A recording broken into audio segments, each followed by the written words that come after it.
میرے محترم بزرگوں اور عزیز بھائیوں، قرآن کریم کی یہ آیت میں نے آپ کے سامنے پڑھی ہے، یہ ہم سب کے لیے بہت ہی اہم آیت ہے۔ یہ ایک جیسی دو آیتیں ہیں۔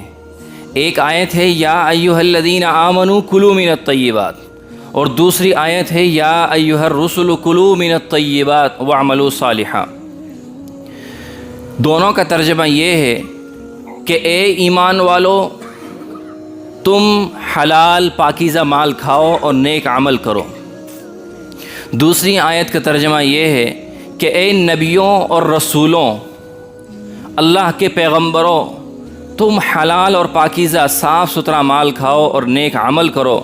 اور جو تم کر رہے ہو اس دنیا کے اندر مجھے یعنی اللہ تعالیٰ کو اس کا پورا کا پورا علم ہے، اس کی پوری کی پوری نالج ہے۔ یہ قرآن کریم کی آیت ہے جس میں نبیوں کو بھی مخاطب کیا گیا ہے، رسولوں کو بھی مخاطب کیا گیا ہے، اور عام مسلمان جو ہم لوگ ہیں ان کو بھی مخاطب کیا گیا ہے، اور اس میں ایک حکم دیا گیا ہے کہ تم کو حلال اور پاکیزہ مال کھانا ہے۔ دوسرے نمبر پہ جو حکم ہے وہ یہ ہے کہ نیک عمل کرنا ہے۔ اس میں اس آیت کی تفسیر میں، اس کی ایکسپلینیشن میں جو مفسرین ہیں، محدثین ہیں، وہ بیان کرتے ہیں کہ جب تک پہلا حکم پورا نہیں ہوگا دوسرا حکم آٹومیٹیکلی پورا نہیں ہو سکتا۔ پہلا حکم یہ ہے کہ حلال اور پاکیزہ مال کھاؤ، دوسرا حکم یہ ہے کہ نیک عمل کرو۔ تو جب تک حلال پاکیزہ مال انسان نہیں کھائے گا، ایک ایمان والا، ایک مسلمان جو اللہ اور اس کے رسول پر ایمان رکھتا ہے، وہ حلال اور پاکیزہ مال نہیں کھائے گا، تب تک وہ نیک عمل نہیں کر سکتا ہے۔ یہ بالکل لازمی چیز ہے کہ اگر کوئی آدمی یہ چاہتا ہے کہ میں نیک عمل کروں، اللہ تعالیٰ کا برگزیدہ بندہ بن جاؤں، اللہ کے رسول صلی اللہ علیہ وسلم کا محبوب اور پسندیدہ امتی بن جاؤں، تو اس کے لیے سب سے پہلے یہی حکم ہے کہ حلال پاکیزہ مال کھائیے۔ اگر آپ حلال پاکیزہ مال نہیں کھا سکتے تو اللہ تعالیٰ کی طرف سے آپ کو نیک عمل کی توفیق نہیں ہو سکتی۔ ایک آدمی حرام مال کھا رہا ہے، مشکوک مال کھا رہا ہے، ناجائز طریقے سے مال کما رہا ہے اور پھر اسے استعمال کر رہا ہے، اس کے ساتھ ساتھ اس کے گھر والے، اس کے بیوی بچے بھی استعمال کر رہے ہیں، وہ بھی کھا رہے ہیں، پہن رہے ہیں، استعمال کر رہے ہیں، تو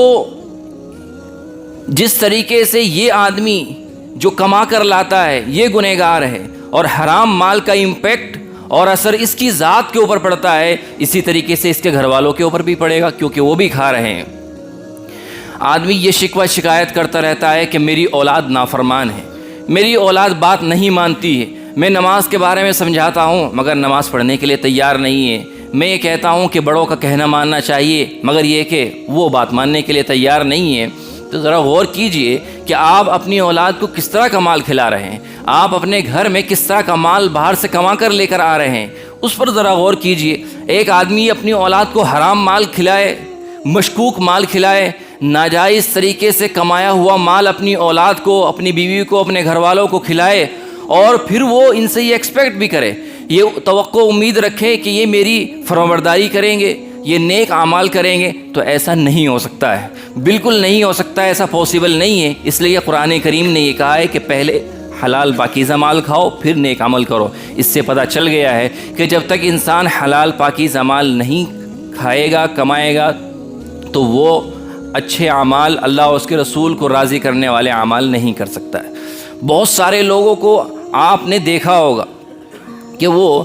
حرام مال کما رہے ہیں، مگر جتنا زیادہ حرام مال کما رہے ہیں اللہ تعالیٰ اتنے ہی زیادہ ان کے اوپر آفات، مصیبت، بلائیں ڈالتا رہتا ہے۔ وہ ادھر سے کما کر لاتے ہیں اور وہ سارا کا سارا ادھر سے یوں ہی گزر جاتا ہے، یوں ہی چلا جاتا ہے۔ اس کے اثرات میں آپ کو اور بتلاتا ہوں، اور وضاحت کے ساتھ بتلاتا ہوں۔ یہ جو دین کا جو علم ہے، یعنی قرآن اور حدیث کا جو علم ہے، یہ اس کا تعلق روح کے ساتھ ہوتا ہے، انسان کے دل کے ساتھ ہوتا ہے۔ بہت سارے لوگ جن کے ناجائز کاروبار ہوتے ہیں، جن کا مال مشکوک ہوتا ہے، جو اپنی اولاد کو مشکوک مال کھلاتے ہیں، اور وہ یہ امید کرتے ہیں اور کوشش کرتے ہیں، پوری کوشش کرتے ہیں کہ ہماری اولاد حافظ قرآن بن جائے، ہماری اولاد دین کی عالم بن جائے، بہت کوشش کرتے ہیں مگر وہ کوشش ہار جاتے ہیں، ان کی اولاد حافظ قرآن نہیں بنتی۔ بہت سارے لوگ ایسے آتے ہیں جو مدرسے کے اندر جو مجھ سے کہتے ہیں کہ ہم یہ چاہتے ہیں کہ ہماری اولاد حافظ بن جائے، ہمارے گھر میں کوئی حافظ نہیں، اگر یہ میرا بچہ حافظ بن جائے گا تو یہ میری پہلی اولاد ہوگی، ہمارے خاندان کا پہلا حافظ ہوگا۔ بہت سارے لوگ اس طرح کی خواہش کا اظہار کرتے ہیں اور یہ بھی کہتے ہیں کہ ہم کیا کریں، اس کو حافظ بنانے کے لیے ہم کو کیا کرنا پڑے گا۔ تو میں ان کو سب سے پہلے جو بات کہتا ہوں وہ یہی کہتا ہوں کہ اپنے آپ بھی اور اپنے بچوں کو بھی حلال اور پاکیزہ مال کھلائیں۔ حلال اور پاکیزہ مال اگر یہ کھائیں گے تو اچھے اثرات ان کے اندر منتقل ہوں گے، ان کو علم دین بھی آ جائے گا اور یہ محنت کریں گے، کوشش کریں گے تو حافظ قرآن بھی بن جائیں گے، قرآن کا علم اور قرآن ان کے سینے میں آ جائے گا۔ لیکن اگر آپ ان کو حرام مال کھلائیں گے، ناجائز مال، مشکوک مال، غلط طریقے سے کمایا ہوا مال کھلائیں گے جس میں جھوٹ شامل ہو، فریب شامل ہو، جس میں لوگوں کو دھوکہ دیا گیا ہو، وہ مال اپنی اولاد کو کھلائیں گے تو قیامت کی صبح تک یہ حافظ نہیں بن سکتا، اور اگر حافظ بن بھی گیا تو قرآن کی یادداشت جو ہے وہ اس سے ختم ہو جائیں گے، قرآن یاد نہیں رہے گا، زندگی کے اندر قرآن نہیں آئے گا۔ ایسے بہت سارے لوگوں کو میں نے دیکھا ہے کہ جنہوں نے اس پر عمل کیا، اللہ تعالیٰ نے ان کے گھر کے اندر حافظ قرآن پیدا کر دیے۔ بہت سارے لوگوں کو ایسے بھی دیکھا، اپنی پرسنل لائف کا ایکسپیرینس میں آپ سے شیئر کر رہا ہوں، کہ جنہوں نے ناجائز کاروبار کیا اور اپنی اولاد کو بھی وہی کھلایا تو ان کی اولاد حافظ قرآن یا عالم دین نہیں بن سکتی، اس لیے کہ جب انسان حرام مال کماتا ہے، کھاتا ہے، تو اس کا اثر ڈائریکٹلی، اس کا امپیکٹ دل کے اوپر پڑتا ہے، ذہن کے اوپر پڑتا ہے، پھر وہ نیکی کی طرف نہیں چلتا ہے، پھر وہ اچھے اعمال کی طرف نہیں چلتا۔ اس لیے قرآن کریم یہ زور دے رہا ہے اور صرف ایمان والوں کو مخاطب نہیں کر رہا ہے، رسولوں کو مخاطب کر رہا ہے، رسولوں کو، پیغمبروں کو مخاطب کر کے یہ کہہ رہا ہے کہ رسولوں تم حلال پاکیزہ مال کھاؤ۔ آپ ذرا سوچئے، کیا کوئی رسول، کوئی نبی، کوئی اللہ کا پیغمبر حرام مال کھا سکتا ہے؟ کوئی مشکوک مال کھا سکتا ہے؟ مگر ان کو بھی یہ تعلیم دی جا رہی ہے کہ اگر نیک اعمال کرنے ہیں، اللہ تعالیٰ کو راضی کرنے والے اعمال کرنے ہیں تو اس کے لیے ضروری یہ ہے کہ آپ حرام مال سے بچیں، حلال اور پاکیزہ مال کھائیے۔ آج کل بہت طریقے کے اسکیم اور فراڈ چل رہے ہیں، آدمی بس یہ چاہتا ہے، دنیا کو دیکھ رہا ہے، دنیا میٹیریلسٹک بنتی جا رہی، بس پیسے کو سلام ہے۔ آدمی کی مینٹلٹی اور ذہنیت یہ بن گئی ہے کہ پیسہ آنا چاہیے، کہ میرے پاس پیسہ ہونا چاہیے، پیسہ آنا چاہیے، وہ جائز طریقے سے آئے تب بھی آنا چاہیے، وہ ناجائز طریقے سے آئے کوئی فرق نہیں پڑتا، وہ حرام مال ہو، حرام طریقے سے کمایا گیا ہو، کوئی فرق نہیں پڑتا، بس میرے پاس پیسہ آنا چاہیے۔ اسی لیے میں نے ایک حدیث سنائی تھی پچھلے جمعے کو، قیامت کے دن اللہ رب العزت جب 5 امپورٹنٹ سوال بندے کا حساب کتاب کے وقت پوچھے گا تو اس میں 2 سوال یہ ہوں گے کہ یہ بتاؤ کہ تم نے مال کیسے کمایا، کس طریقے سے کمایا، جائز طریقے سے کمایا یا ناجائز طریقے سے کمایا، یہ بات مجھ کو بتائیے، اس کا حساب دیجیے۔ اگر وہ اس حساب میں کامیاب ہو جاتا ہے، پھر تیسرا سوال یہ ہوگا، چوتھا سوال یہ ہوگا کہ یہ بتاؤ کہ تم نے مال تو کمایا، مان لیجئے ایک آدمی نے جائز طریقے سے مال کمایا لیکن اس کو خرچ کیسے کیا ہے، جائز طریقے سے کیا، جائز کاموں میں کیا، یہ بس ایسے ہی ناجائز کاموں میں خرچ کر ڈالا، یہ اللہ رب العزت کی طرف سے سوال ہوگا۔ آج کل حرام مال کمانے کے بہت سارے موقع انسان کو فراہم کیے جا رہے ہیں۔ ابھی آج کل آپ ایک کالر ٹیون سن رہے ہوں گے جو ہوم منسٹری کی طرف سے کال پر لگی ہوئی ہے کہ سائبر کرائم سے ہوشیار رہیے۔ یہ بالکل حقیقت بات ہے، آج آف لائن بھی سائبر کرائمز ہو رہے ہیں اور آن لائن بھی ہو رہے ہیں، آف لائن بھی ہو رہے ہیں۔ آن لائن بھی لوگوں کے بینک لوٹے جا رہے ہیں، لوگوں کے اکاؤنٹ خالی کیے جا رہے ہیں، اور آف لائن بھی آپ لوگوں میں دیکھیے گا تو بہت سارے لوگ فراڈ اور اسکیم کر رہے ہیں۔ کسی کی پراپرٹی پر قبضہ کر لیا، کسی کی جائیداد پر قبضہ کر لیا، کسی کا پلاٹ پڑا ہوا تھا، اللیگل اور جھوٹے کاغذات، فیک کاغذات بنائے، ڈاکومنٹس بنائے اور اس کے اوپر قبضہ کر لیا۔ یہ عام سی بات ہوتی جا رہی ہے۔ یہیں کے کھڈا کالونی کے اس طرح کے واقعات سامنے ہیں کہ ایک پراپرٹی، ایک فلیٹ، ایک آدمی نے 7 8 لوگوں کو فروخت کر دیا۔ ایک فلیٹ ہے مثلا 30 لاکھ روپے کا، ایک آدمی کو ابھی وہ بنی رہا ہے، ایک آدمی کو فروخت کر دیا ہے، پھر ایک دوسرا آدمی لے کر آیا، وہی سیم فلیٹ اس کو بھی فروخت کر دیا، ایک تیسرے کو بھی فروخت کر دیا، یعنی 7 8 لوگوں کو ایک فلیٹ فروخت کر دیا ہے۔ اس اللہ کے بندے سے پوچھئے اور بتائیے، تو اس سے یہ پوچھنے کی ضرورت ہے کہ بھائی تو اتنے پیسے جو جھوٹے طریقے سے، ناجائز طریقے سے کما رہا ہے، لوگوں کو دھوکہ دے رہا ہے، کیا ایک مومن کی شان یہ ہے کہ وہ دوسرے لوگوں کو دھوکہ دے گا؟ یہ اس کا یہ عقیدہ بن چکا ہے کہ وہ ہمیشہ اسی دنیا کے اندر برقرار رہے گا، اس کو موت نہیں آئے گی، اس کو اللہ کے سامنے نہیں جانا ہے، اس کو حساب نہیں دینا ہے۔ کیا وہ یہ بھول گیا ہے کل من علیہا فان کہ جو بھی اس دنیا کے اندر آتا ہے ایک نہ ایک دن اس کو فنا ہونا ہے، وہ فنا ہو جائے گا۔ آدمی صرف اس وجہ سے کہ میرے بچوں کو آسائش مل جائے، میں مالدار بن جاؤں، میں اپنے بچوں کی خواہشات پوری کروں، اپنے بیوی کی خواہشات پوری کروں، جھوٹ بول رہا ہے کاروبار کے اندر، دھوکہ دے رہا ہے، چیٹ کر رہا ہے لوگ، اور وہ یہ بھول رہا ہے کہ مجھے اللہ رب العزت کے سامنے حساب بھی دینا ہے۔ قرآن کریم کے اندر اللہ رب العزت یہ فرماتے ہیں یا ایھا الذین آمنوا ان من ازواجکم واولادکم عدوا لکم فاحذروہم کہ اے ایمان والو سن لو کہ تمہاری اولاد میں سے، تمہاری بیویوں میں سے ایسے لوگ ہیں جو تمہارے دشمن ہیں، تم ان سے ہوشیار رہو۔ مفسرین اس کی تفسیر میں لکھتے ہیں کہ اولاد کو اور بیویوں کو قرآن کریم یہ کہہ رہا ہے کہ اس میں سے بعض لوگ دشمن ہیں۔ وہ دشمن اسی لحاظ سے کہہ رہا ہے کہ ان کی محبت کی خاطر، ان کی خواہشات کو پورا کرنے کے لیے تم کاروبار میں جھوٹ بول رہے ہو، تم لوگوں کو دھوکہ دے رہے ہو، لوگوں کے ساتھ خیانت کر رہے ہو،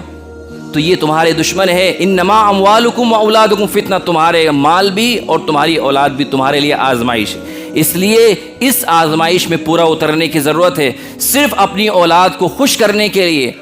ان کی بلڈنگ بنانے کے لیے کہ میں مر جاؤں گا یہ بلڈنگ میں آسائش سے رہیں گے، آرام سے رہیں گے، آپ اپنی آخرت برباد مت کیجئے۔ قرآن کریم یہی سمجھانا چاہتا ہے۔ آپ تو اس دنیا سے چلے جائیں گے، آپ نے ناجائز طریقے سے کوٹھی کھڑی کر دی، آپ نے غلط طریقے سے بزنس کھڑا کر دیا، آپ اس دنیا کے اندر نہیں رہے، آپ کو جانا ہے ایک دن۔ آپ کی اولاد وہ اس کو استعمال کر رہی ہے، اس سے فائدہ اٹھا رہی ہے، مگر آپ کا ذرہ برابر کا کوئی فائدہ نہ تو دنیا کا ہوگا نہ آخرت کا ہوگا۔ آپ اللہ رب العزت کے سامنے، اس کے رسول کے سامنے کل رسوا ہو جائیں گے، ذلیل ہو جائیں گے، اللہ تعالیٰ کے سامنے حساب دینا مشکل ہو جائے گا۔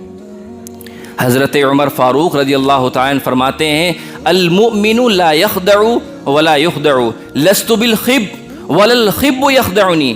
حضرت عمر فاروق رضی اللہ تعالیٰ عنہ امیر المؤمنین ہیں، وہ فرماتے ہیں کہ میں دھوکے باز نہیں ہوں، لست بالخب کہ میں دھوکہ دینے والا خائن نہیں ہوں، اور کوئی دھوکے باز مجھے دھوکہ نہیں دے سکتا ہے۔ اسی کی تشریح میں اسی کو دوسرے الفاظ میں کہا المؤمن لا يخدع ولا يخدع کہ ایک ایمان والا وہ کسی دوسرے کو دھوکہ نہیں دے سکتا ہے، کسی کو بھی، کسی بھی انسان کو دھوکہ نہیں دے سکتا۔ اگر کوئی آدمی دھوکہ دے رہا ہے، کسی کے ساتھ چیٹ کر رہا ہے، تو اس کا مطلب یہ ہے کہ وہ ایمان والا نہیں ہے۔ اور اسی کا دوسرا ٹکڑا یہ ہے کہ ایک مومن کی شان یہ بھی ہونی چاہیے کہ وہ کسی دوسرے سے دھوکہ نہ کھائے۔ ایک ایمان والا تب ایمان والا بنے گا جب وہ کسی کو دھوکہ نہیں دے گا، اور ایک مومن کی، ایمان والے کی شان اور اس کی ذہانت اور انٹیلیجنس اتنی تو ہونی چاہیے کہ وہ کسی سے دوسرے کے اسکیم میں نہ آئے، دوسرے کے فراڈ میں، دوسرے کے دھوکے میں مبتلا نہ ہو جائے۔ اس لیے میرے بھائیوں، آپ اپنی آخرت برباد مت کرو۔ میں نہیں کہہ رہا ہوں، یہ قرآن کریم کہہ رہا ہے یا ایھا الذین آمنوا کہ اے ایمان والو تمہاری اولاد میں سے، تمہاری بیویوں میں سے تمہارے دشمن ہے۔ آدمی آج یہ سمجھ رہا ہے کہ میں بچوں کو آسانیاں دوں، آسائشیں دوں، بیوی کی خواہشات پوری کروں، اور صرف اس وجہ سے وہ جھوٹ بول رہا ہے، دھوکہ دے رہا ہے، خیانت کر رہا ہے، لوگوں کو پریشان کر رہا ہے۔ صرف اس وجہ سے آپ ذرا سوچیں، ایک آدمی مثلا جیسے میں نے بھی ایک مثال دی، ایک آدمی کی پراپرٹی پہ کسی نے قبضہ کر لیا، ایک آدمی نے بڑی محنت سے پوری زندگی کمایا اور اس نے ایک پراپرٹی خریدی، خریدنے کے بعد کسی نے غلط کاغذات، فیک ڈاکومنٹس بنا کر اس پر قبضہ کر لیا، تو یہ اس آدمی کو کتنی تکلیف ہوگی۔ اس آدمی نے پوری زندگی کھپا دی اور یہ مشکل سے خریدا ہے، اور ایک آدمی نے دھوکہ دیا اور اس پر قبضہ کر لیا ہے۔ وہ طاقتور آدمی ہے، یہ کمزور آدمی ہے، مگر یہ یاد رکھنا چاہیے کہ ہر طاقتور والے سے اوپر ایک طاقتور والا بیٹھا ہے، اور سب کے اوپر اللہ رب العزت سب سے زیادہ طاقت والا ہے۔ اللہ تعالیٰ تو حساب لے گا۔ حدیث شریف میں آیا ہے کہ جس نے کسی کی ایک بالشت زمین بھی اگر کسی کی ناجائز لے لی، قبضہ کر لیا، تو کل قیامت کے دن اللہ رب العزت اس کو زمین کا طوق پہنائے گا۔ بہت سارے لوگ ایسے ملیں گے آپ کو، میں نے پچھلے لاسٹ فرائیڈے کو یہ بات بتائی تھی کہ وہ شکل و شباہت سے مسلمان ہیں، صرف مسلمان نہیں دیندار لگ رہے ہیں، چہرے پر دھاڑی ہے ماشاءاللہ، سر کے اوپر ٹوپی ہے، کرتا پائجامہ پہنے ہوئے، دیکھنے میں ایسا لگتے ہیں کہ بڑا اللہ والا آدمی ہے، بڑا بزرگ ہے، مگر معاملات اس کے ہیں کہ دوسروں کو دھوکہ دے رہا ہے، دوسروں کو فراڈ، دوسروں کے ساتھ اسکیم کر رہا ہے، فراڈ کر رہا ہے. تو یہ دھاڑی ٹوپی، یہ کرتا پائجامہ، یہ ہم میں سے کسی انسان کے کام نہیں آئے گا. اللہ رب العزت کے سامنے ایسے بہت سارے لوگ آئیں گے جنہوں نے ڈھیر ساری نمازیں، روزے، زکوٰۃ، بہت اچھے اعمال کیے ہوں گے، مگر جب وہ حساب کے لیے کھڑے ہوں گے تو بہت سارے لوگ دعوے دار آ کر کھڑے ہو جائیں گے کہ یا اللہ اس نے جو ہے میرے ساتھ خیانت کی تھی، اس نے میری زمین پر قبضہ کیا تھا، اس نے میرے اوپر جھوٹا مقدمہ دائر کیا تھا، آپ مجھے آج انصاف دلائیے. آپ سب سے اچھا انصاف کرنے والے ہیں، آج آپ مجھے انصاف دلائیے.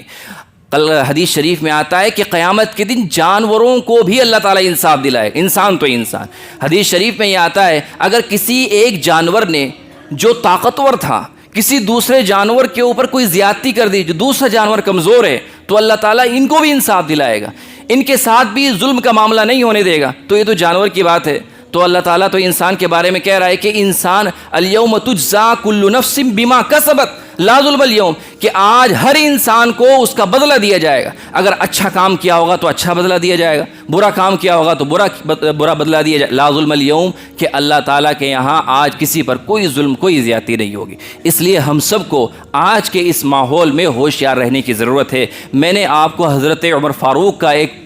مقولہ سنایا ہے کہ مومن، سچا کامل مومن وہ ہے جو دوسروں کو دھوکہ نہ دے. اور ایک مومن کی شان یہ ہونی چاہیے کہ وہ کسی کے اسکیم میں، کسی کے فراڈ میں اور کسی کے دھوکے میں نہ آئے. اللہ رب العزت ہم سب کی حفاظت فرمائے.